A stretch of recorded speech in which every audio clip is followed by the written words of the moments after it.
எனக்கு டைம் ஆச்சு, நான் வெளில சாப்பிட்டுக்கிறேன், போயிட்டு வரேம்மா. தம்பி, அண்ணாச்சி கடையில் மளிகை ஜாமான் லிஸ்ட்டு கொடுத்து விட்ருக்கேன், அதை சுற்றி போய் வாங்கிட்டு வந்துரு. மளிகை ஜாமானா? நான் ஏன் வாங்கணும்? நான் எதுக்கு வாங்கணும்? ஏன்பா?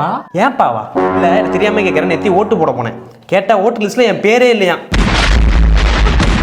உங்கள் கட்சி வந்துடும், நாங்கள் விசில் சின்னத்தில் எங்கள் அண்ணனுக்கு நாங்கள் ஓட்டு போட்டு ஜெயிக்க வைப்போன்னு சதி பண்ணி என் பேர் ஓட்டு லிஸ்ட்லேருந்து எடுத்துருக்கிறீங்க. உன்னை வச்சுக்கிறேன், இதில் ஜாமா வாங்கணும் இது வாங்கணும்ன்ட்டு. எனக்கு இந்த குடும்பத்துக்கு என்ன சம்பந்தம்? நீங்கள் தான் ஓட்டு லிஸ்ட்லேருந்து என் பேரே எடுத்துட்டீங்களே. நான் கூட ஏதோ மிஸ்டேக்காக தான் என் பேர் விட்டு போயிருக்குன்னு நினச்சேன். ஆனால் உன்ட்டு கேட்டிருக்கிறாங்க உங்கள் பையன் பேர் விடுபட்டுருக்குன்னு. இல்லை எங்கள் தலைவருக்கு அவன் ஓட்டு போட மாட்டான், அவன் பேரே எடுத்துருங்க ஓட்டு லிஸ்ட்டுன்னு சொன்னது நீ தான் சொல்லியிருக்கிற. இவ்வளவுதான் காரணம் நீ தான். பாரு, கடுப்பில் இருக்கேன், எங்கள் அண்ணனுக்கு ஓட்டு போட முடியலன்னு போயிட்டு நான் போகிறேன். சரி சரி சரி, உன் மாமன் யோகேஸ்வரன் வரான், அவனை கூட அழைச்சிட்டு போய் ஜாமான். அவனை தான் தேடிட்டு இருக்கிறேன். ஏய், இவன்லாம் எனக்கு மாமனா? நேற்று எலெக்ஷன் பூத்து பக்கம் போனேன், அப்படியே மாமா அப்படின்னு தான் கை காமிச்சேன்.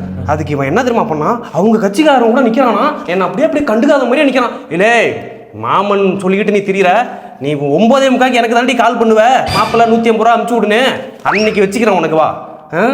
ஏய், 2 பேரும் போயிடுங்க, நான் போகிறேன், எனக்கு வேலை இருக்கு.